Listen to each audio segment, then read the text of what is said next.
عرضوا عليا اذا ما تخرج الكنوز في 97. شكون بيعرضوا عليك؟ منين جات البلاو؟ قلت له الرئيس استاذ سقير راني لا في حال تقدير حاجه. قال لي سكر فمك هابط الجيور من الجيور نلقى روحي معدي العامين حبس. وقتاش محسن عيفة ثق بروحه وعنده هالدون الموهبة هذه وحب يكمل في نفس الثنية نتاع جنة؟ انا في صفاقس عامة وذي حتى حد ما يعرفها الا ربي ولا تو انت خاطرك انت اقسم بالله لو واحد يعرفها. احنا تو والله كنا حتى نصوروا قاعدين هكا مبهورين ونعيشوا في تفاصيل الحكايه. بنتي مادام متهنيه صح وفرحه عليك لكن بويك اللي باهي محسن عيفة باهي بس ليش كيما ليلى عبد اللطيف. انا ما نعتبرش بها كفلكيه او كروحانيه.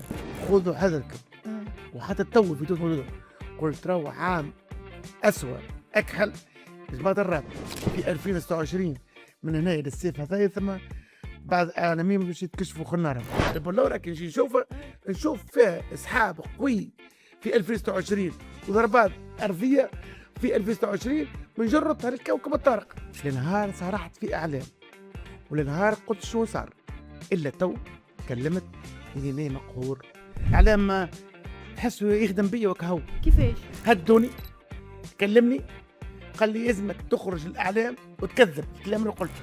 عائلة بن علي وعائلة طرابلسية والضغط منهم كلهم يجوا بعدين يشوف كلهم يجوا موجود ديارهم. دخلوا الطفل وامه في الدويره الطفل عرى وجه امه مش يبوسها يلقاها مخيطه. انا تو عندي 23 سنه غير امراه. تو نحكيو فيه الموضوع هذاك خاطر هذاك حكم الروحاني ما يخلوكش. قاعدين نمروا بصعوبات في اخر 2026 تونس تنور. اخر 2026 الابراج. خلينا نمشيو نرجعوا الابراج اللي في الصيف ان شاء الله باش تفول عندهم.